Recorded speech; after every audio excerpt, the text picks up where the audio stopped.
You are now in the Backcourt, a Brooklyn Nets podcast presented by Ticketmaster. Thank you guys for listening. I'm Lucas Kaplan, writer for NetsDaily, also of Nets Film Focus, where we got some cool stuff coming for you with special guest today, Nets radio legend, the Capper, Tim Capstraw. How are we doing? I'm doing great, Lucas. Great to be here in the backcourt. I know people are saying, where the heck's Sarah? You know what I mean? People get ticked off when they don't see Sarah, but it's me. I'm here. It's okay. You told me you've become somewhat of a career second string point guard coming off the bench for Sarah. That's on my LinkedIn profile. It says Sarah Kustak's backup. That's kind of pretty good. I'll take that. There are certainly worse people to have to back up. I'll tell you that. Absolutely. What a talent. What a talent she is, and what an unbelievable person, right? Unbelievable. Absolutely. Well, we are thankful to have you on today. I know Sarah appreciates it. I appreciate it. And we got a couple more player, season review episodes to record today. We got 4 more Nets to get to. Before that, a bit of news. As most of you guys know, the Nets will be picking 8th after the NBA draft lottery. Obviously not the ideal result, but, with 4 first-round picks this year, a high pick in the second round, whatever trades may happen, but there's going to be a serious influx of young talent. And I know that that's something that we're both excited about as we look to next season. It's been a while since there's been multiple rookies, this much incoming talent, you would think, right? Yeah, no, and it's exciting. I know disappointing in some, I'm sure for so many teams that were in the lottery that didn't get the number 1 pick.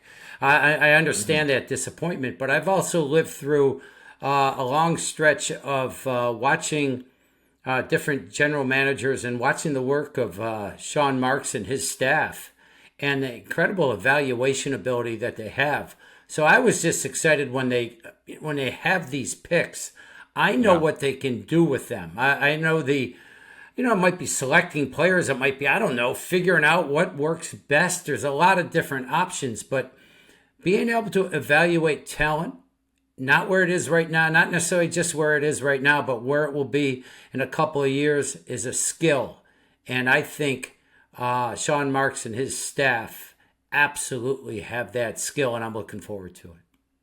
Well, sources also tell me that you're a big fan of Scout, a video series the Nets are putting out, bringing fans behind the curtain on sort of the very, very intense and focused scouting process for this draft. I hear you're a big fan.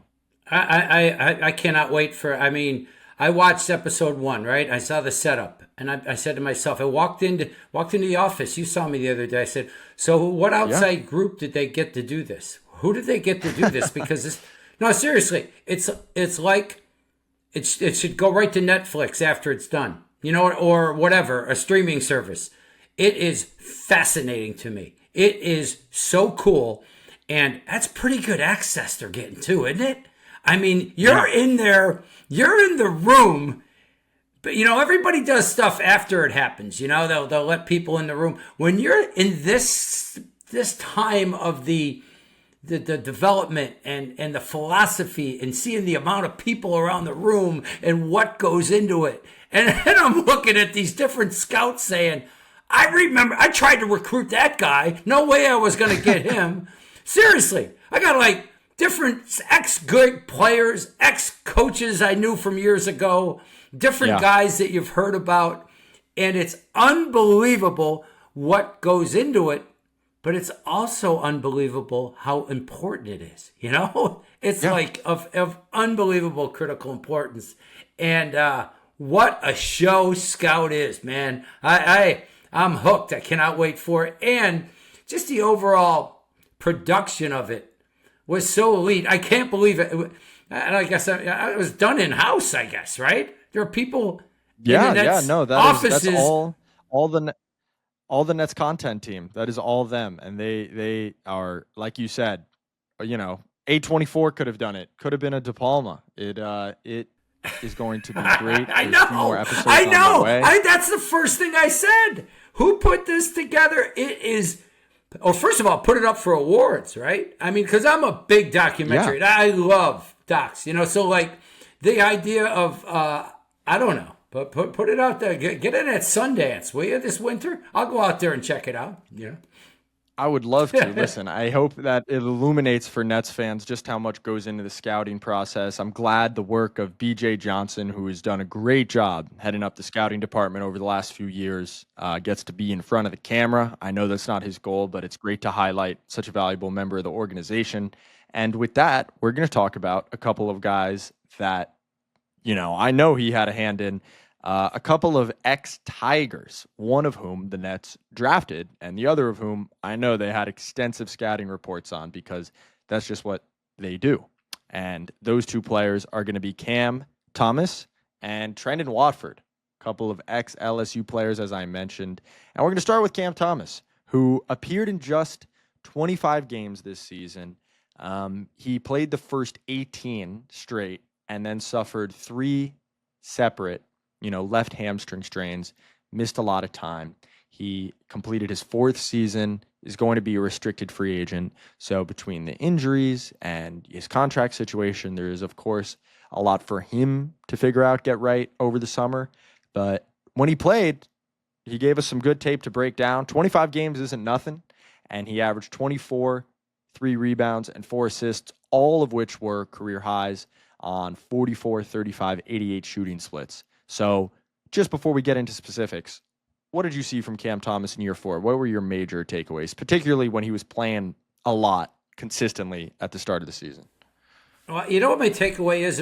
Because it happens now during the playoffs when I'm watching the playoffs. My takeaway is that in the playoffs, offenses get bogged down and you need a player to make plays, right? And everybody, and the physicality's gone up.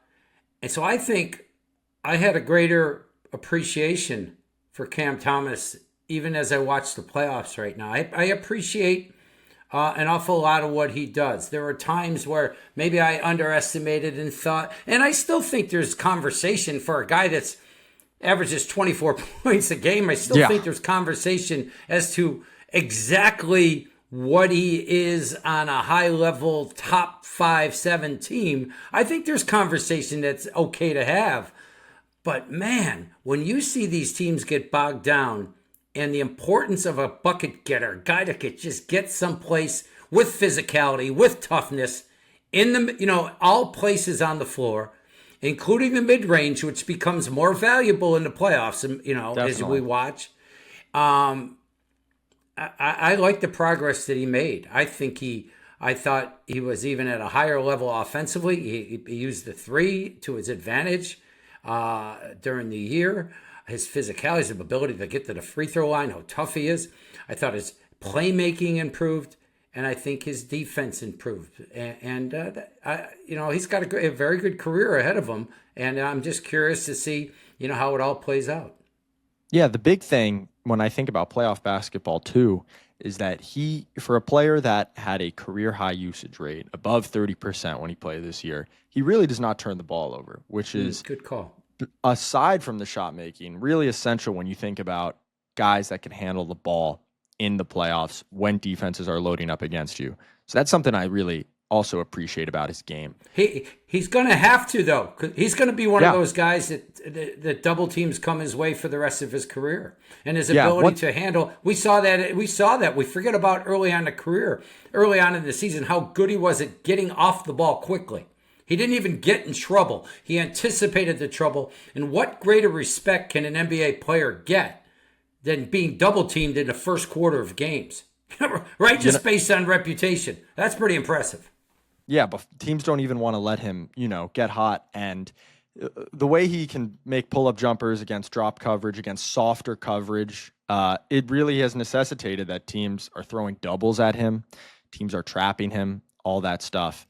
And I just remember, that in-season tournament game with the orange floor at Madison Square Garden when he had 42 points. He was 16 of 22. They tried trapping him near the end. He was already too hot. And then the other 2 games that stand out to me are the last 2 he played before his final hamstring strain. You were on the road in Cleveland and Chicago, where he ends up with just a boatload of assists, including a double-double with 10 assists against Chicago. He didn't shoot the ball he wasn't as hot as we've seen him, but what do you remember from those last two games where he just really felt like the peak of his playmaking powers that we've seen so Yeah. far in his career. And Yeah, I that's just what loved stands those out, games. right? Because Yeah. that's what everybody's talking about, right? Uh-huh. He has to become a better. He's the next step will be, can he become a playmaker? Can he make guys around him make the game easier for other players around him? And he certainly was doing that during those couple of games, really throughout the season. I mean, I just thought he had an impressive season in that he was, what separates a lot of players in the NBA is consistency. I thought Absolutely. you would go out to the floor and say, well, this guy's going to get you 20, 25 somehow. He's going to wake up that way. That's a pretty valuable tool to have in the NBA, really in any level of basketball, knowing that you could have a guy that it seems to come easy. And what I also noticed this year more than others was the respect he got from around the league. I think the other players think he's pretty special also in his scoring ability. Yeah. Yeah, and I think that says a lot. And it almost it those two games when he at the end of the season and his best playmaking stretches in a way highlight how easily he can get to a spot and get a shot off. Now there's a lot of, conjecture about some of the long twos. He made some of them threes this year. What's a good shot early in the clock? What's a bad shot? But you could especially tell in those last two games where he's going out of his way, it seems, early to get, Nick Claxton lobs underneath the basket, to kick out to 3-point shooters. I think the big thing for him handling the ball this much this season was kind of knowing and trusting that he's going to be able to get to his spots. And once you hit the roll guy more, once you hit it to the corner more, the defense will soften up and you will kind of be able to turn the scoring on. And I like that. I think he has to keep getting to his spots in a variety of ways. I love him upping the catch and shoot 3-point volume, getting to attack closeouts, kind of coming off screens. Because you see in these playoffs, stars have to be able to attack in multiple ways. I think that's a big takeaway for me as well. Absolutely, absolutely, and just the ability to, again, I thought he adjusted his mentality. His mentality, just like you said, those last two games were the prime examples. But I thought that he started understanding that he was getting so much attention, and the game will come to him. He's got time during the game. He doesn't have to come out, play high level basketball. It gets down to the stretch of a game. We know you're the guy, but along the way, make this game easier for everybody out there. Certainly, still don't stop. Don't you used to hear, and I love this term. Jordan said, "Well, scoring is his superpower," right? And that's a perfect way to say it. What a nice way to say you're great at something. And he wanted him to do that, but I thought he was learning how to really mix it up, and the setups and just the all-around play was really coming on. Definitely. And, I think when, I watch these playoffs, we're watching OKC Denver right now. And something that OKC, for example, has struggled with is that when they give the ball to Shea, it's been fairly monotonous in these playoffs. He's isolating from the top of the key. And when your main guy gets his offense sort of in the same position, the same play type over and over, it can be easier to scheme against. And so we've seen OKC's offense struggle in this second round. And, the hope for Cam Thomas is this guy's a deadly catch and shoot 3-point shooter. He's deadly off movement, coming off screens. And I like him mixing that in more in addition to isolations, high pick and rolls, that stuff. So I do think he has some potential to keep growing as a versatile scorer. But the numbers this season, bear out kind of everything that we're talking about. Not only did he have a career high usage rate, and again, small sample size, 25 games, but a career high just offensive burden. It was the most efficient season of his career. He traded some of those long pull-up twos for pull-up threes and catch and shoot threes, and that brought him to about 58% true shooting, just below league average, but obviously on a ton of volume. He had the most efficient passing season of his career by far, not just, total assists, but assists as a percentage of his usage rate. Again, no turnovers.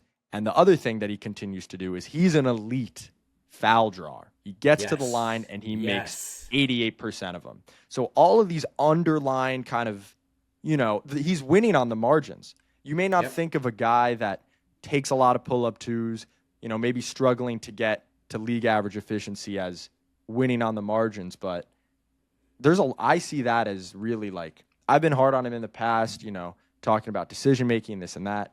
But when you get a guy that is an elite foul drawer, continues to improve the playmaking and improve kind of the shot diet, the trend line to me just seems to be pointing pretty staunchly in the right direction. Yeah, and I don't consider it necessarily based because we watched him grow and what he had to work on. I don't consider 25 games a small sample for him. It's not like he's come out of nowhere. We've watched the evolution of Cam Thomas. I don't call it, yes, 25 doesn't seem like, but it didn't seem flukish at all. Nothing seemed flukish. It seemed this is who he is. This is what he can be. And his mentality was, where the heck you guys been? This is what I told you I was going to do. And I thought he had a maturity. And I thought we'd get back to the beauty of how I think Jordi Fernandez is going to coach, though, is that I think he has got a nice variety in the offense naturally. I don't think he's one of these guys that wants to start a game off targeting people and having Cam Thomas go at him. No, he wants to play a lot of 5-out motion. He wants to play that flash game, reverse offense with off the elbows with a lot of variety. He doesn't want it to be an ISO kind of style of play. It can happen, but within the flow of what's going on. And I think the balance of that type of offense is very conducive to a player like Cam Thomas. Definitely. And again, he is really just, the foul drawing speaks to his ability to kind of get his body into people. I think he's become a more physical driver as he's matured, using his body to create space. And that handoff game, that side-to-side action that they get to, he's just gotten a lot better at making decisions getting downhill, and this offense has helped him get downhill. What do you think, you kind of mentioned this at the start. We're watching the playoffs. What is a great Cam Thomas playoff game? Next year, a couple years on a good team, what is he bringing? What can you put him into the game and expect from him at the highest level? Kidding me? What he's doing now, he can do that. He can do it. He's going to be able to do that. And yet, when you see the elite teams that are moving on in the playoffs right now, they are stacked with two-way players, right? So if for Cam to be the player that he wants to be, every team that's successful right now, you look at their 5 starters on the floor, pretty much they're two-way studs.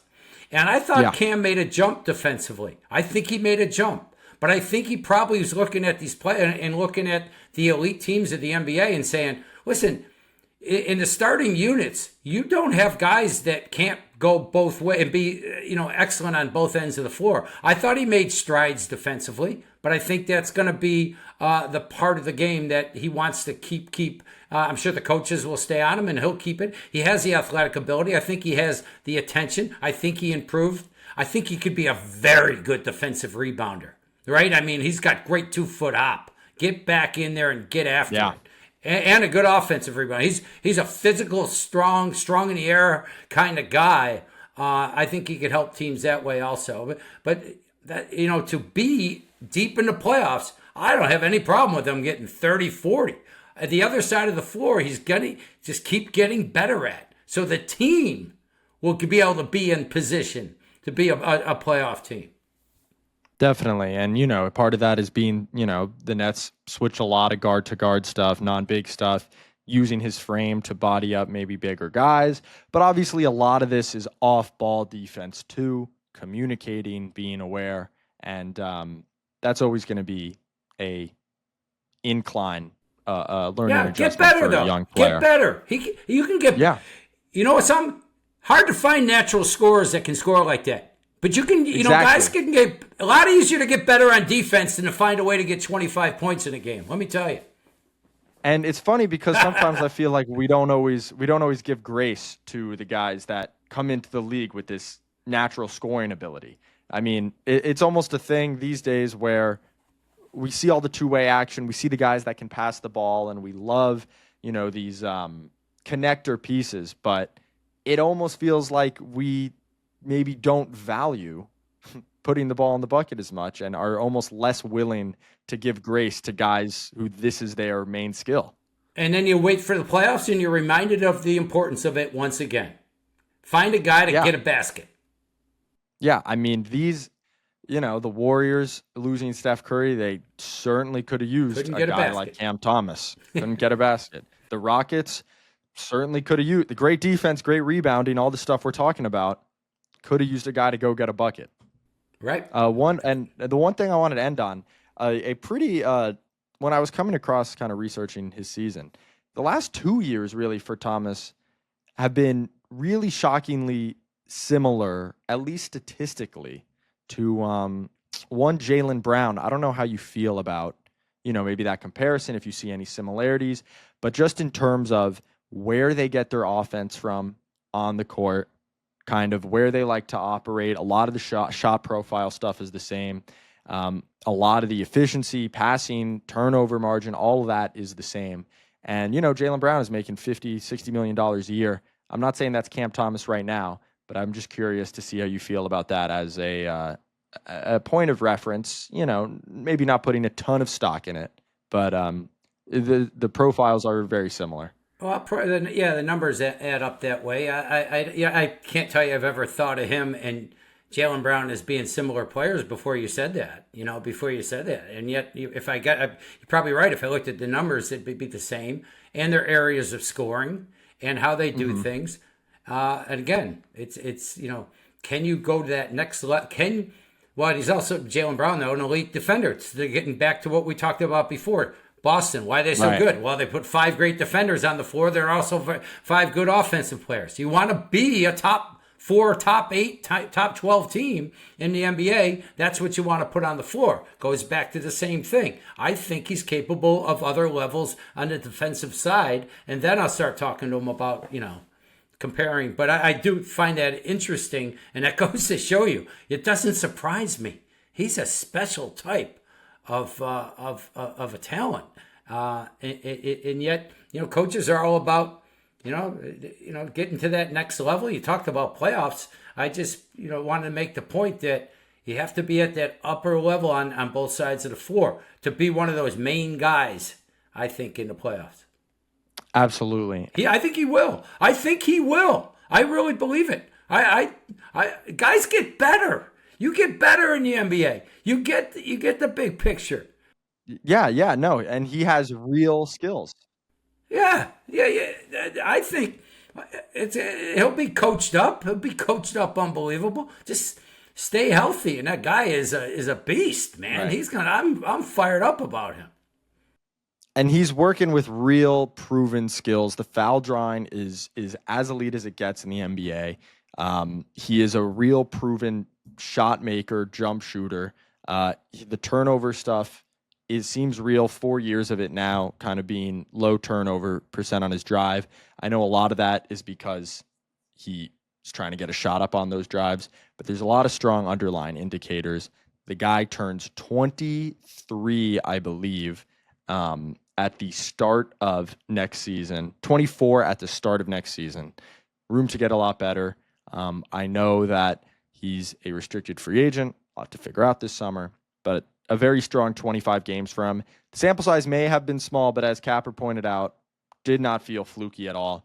And I would like to leave you with this one quote from Cam Thomas, which I think says it all about sort of his experience playing under Jordy Fernandez this year. He says, "I think Brooklyn, we're in a really good spot, a great spot actually.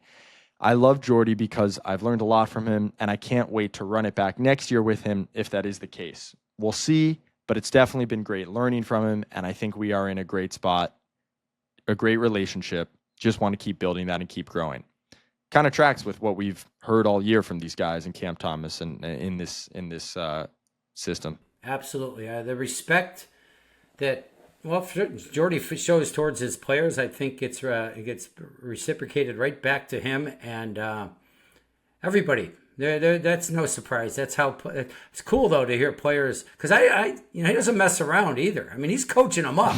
He's not patting them on the back all the time. He's not afraid to get after. You know what I mean? And these guys like him, but more importantly, they respect him, and that's the biggest key of all. And so too does Trendon Watford. As we move on to another ex-Tiger, he said in his exit interview, "I really enjoyed this group. I enjoyed being here. We got to have some talks or whatever coming up soon, but I enjoy being here. I don't know. I like what we got going on." And he called Jordy a great coach. Trendon is an unrestricted free agent, but continues in the line of guys with a lot of praise for this organization, for this program right now. He played 44 games this year, also dealt with hamstring injuries, particularly in the beginning of the season, but averaged 10 points, 4 boards, 3 assists. Those points and assists, career highs. And it felt like he really found a future role and a present role for himself in the NBA as sort of this jumbo ball handler, frustrating matchup for defenses to deal with. I'm assuming that's kind of what you took away from his season as well. Yeah, the versatility and tough. Not an easy guy to guard, right? You don't know who exactly to put on him. He can go to beat you off the dribble. He's crafty with the ball.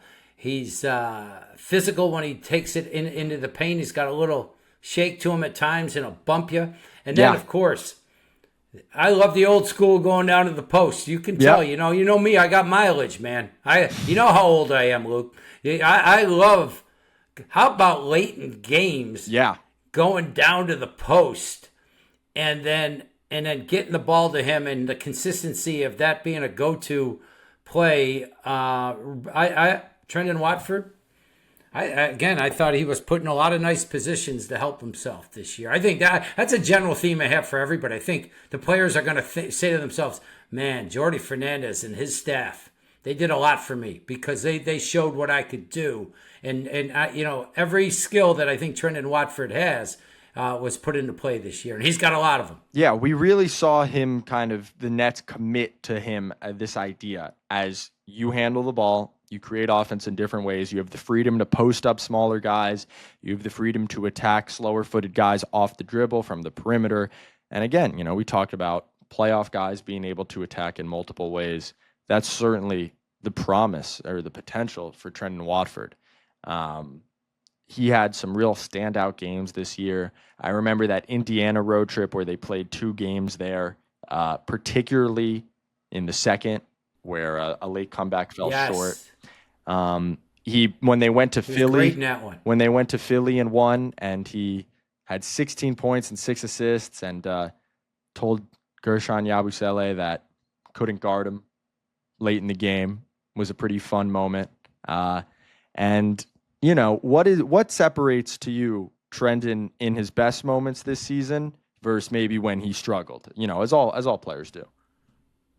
Turnovers. Yeah. Turnovers. If you're a coach, turnovers drive you nuts. That's right? It, yeah. Because he has the ability, can really handle the basketball, but he'd have a few games, or a few like 3 or 4 possessions out of in a row where the ball would go. So that would be a bit of a downside, although you don't want to take away his aggressiveness because he's so good with the ball. It seemed like his turnovers weren't when he was aggressive, though. It was more that he would get casual or unforced errors a number of times, So but he is an interesting player. He is so interesting. He's so much younger than you think. For some reason, I think he's 28 years old. He's another young player.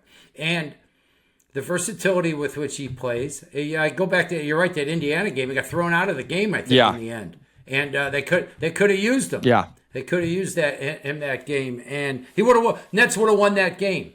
And Indiana's, we can see they're a really good team. Definitely. And they would have won that. And I don't know. There's an awful lot to like about him. A gentleman out on the West Coast named Gordon Chiesa, who's a scout for the Utah Jazz, told me how much I would love I would love Trendon Watford because he watched all the Western Conference all the time. Right. And he said in the short roll, he was unbelievable in Portland, like just rolling. Now, that wasn't not really an unbelievable part of the game, of his game. But they thought that we had really gotten it. He had thought that we had really snuck a really talented player. I think the Lillard situation really worked to the Nets' advantage to get him to Brooklyn, and now it's an important time to make some decisions. But again, his versatility is what you think of, and he's fun to watch. He's a creative, all-around player. That's kind of like, it's hard to find that many guys that you compare him to, right? I mean, he's a little bit, I don't know. Randall's a little Julius Randle. I don't know. Randall's probably a higher level. He's playing great right now, but you know what I mean? Like, yeah, creating offense with finesse and strength and some passing. Richard Jefferson on the broadcast this season comped him to a Boris Diaw. Boris was he's an interesting player, but there aren't that many guys like that. Right. So it's weird to compare him. You know what he was? This is where he really made it early on in his career. I think when he first came out with the Nets, he was great at we call it. Carino is great, Chris Carino is unbelievable. So he calls it the RPO. He would fake the handoff on a dribble handoff better than any, like he should be playing for the Giants or the Jets or somebody like that. He was really good at faking that handoff. So much so that it was I thought it was a part of opposition scouting reports where they were like, the player would get separation because they were concerned about the fake handoff of Trendon Watford. That's how crafty he was. Yeah, I would love to see, this year was a lot of perimeter creation, but as you mentioned, Portland fans were pretty, had some strong feelings about him no longer being on the roster 2 years ago. The Nets picked him up. The short roll is one of the things they mentioned. And so going forward, I'd love to see, more, not that the Nets didn't use him well this year, but a blend of setting screens, fake dribble handoffs kind of as the big, while also being the ball handler in a lot of actions as he was this year, getting switches, getting downhill, just further leaning into that versatility. He's got to keep the turnovers to a minimum. I said that many times this year. It felt like they were preventable turnovers. They weren't always quote unquote good turnovers where you're trying to make a high-level pass to the rim or, you're getting it to a corner three-point shooter. And, those are the turnovers you can live with probably more so than kind of ones where, the ball's off his foot or it's just an off-target pass, stuff like that. He obviously loves that floater inside. It makes up over a third of his shot diet. But, when you take that many shots from that range, he's about 44% on them. You just have a lower margin for error handling the ball that much. So he's got to limit the turnovers, continue to shoot the three-point shot.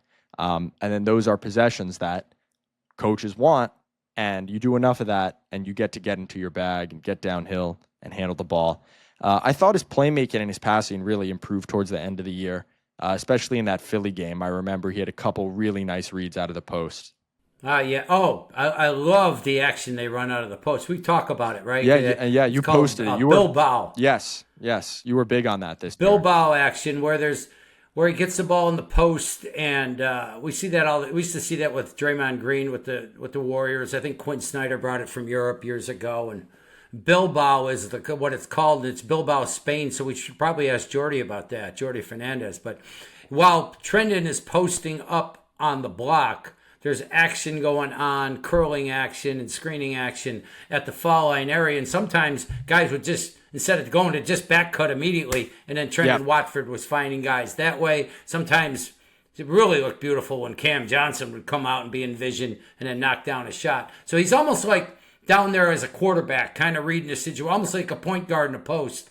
So that's some of the stuff that's something else you can do. So I think he creates a little confusion for you on defensively exactly how you can where to put him at times. You know what I mean? Yeah, I think exactly. I think he creates, sometimes, Can he get on that small forward? Is he quick enough there? Is he going to have enough size inside? So he's got to keep working on that side of the floor also. And just again, like a lot of the players, they had good conditioning, great conditioning, and make that an incredible, be in the greatest shape of your life the rest of your career. You only get to do this once. Yeah, and maybe, that cuts down on some of the turnovers. I do think a more defined role for him on defense, the bigger he can play, more defensive rebounding, guarding good up, call. guarding forwards would help. Just because then he's down low, he's getting boards, he can push the ball, more of a matchup nightmare in that sense, more of a screener. Yeah, and he definitely has a lot of room to grow, but he showed a ton of stuff this year, especially, again, still just 24 years old. It's amazing, isn't it? He just feels like he's a veteran of a team. I really think he's done wonders for his career.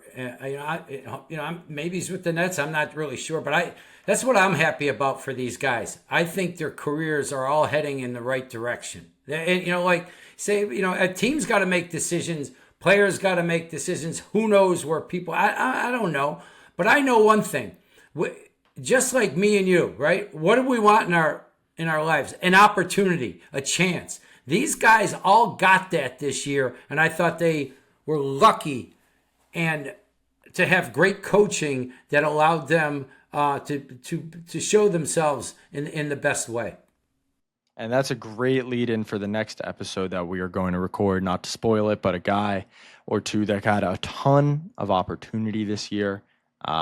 This has been episode, I believe, number 29 of the Backcourt. Capper, I got to thank you for joining me on this one, talking about a couple of LSU Tigers. Yeah, no, a lot of fun. A lot of fun. Again, if it's on camera, I'm not Sarah, so that's disappointing. But all in all, good time. I just like talking ball with you, man. I get fired up. I forget I'm on air, so I got to kind of make sure I edit myself properly, but that was a lot of fun. Let's keep it going. That's okay. I'll make sure I post the Spotify link instead of an Apple Music instead of YouTube, so we'll get an audio only audience. I hope for this one. That's right. Go audio only with me, pal. Don't be overdoing the visual. So for all you that watched this, I hope Capper and our faces with the absence of Sarah wasn't too distracting. For all of you that listen to this, we really thank you. Like, subscribe, all that stuff. This has been episode 29 of The Backcourt, presented by Ticketmaster. We'll see you guys next time.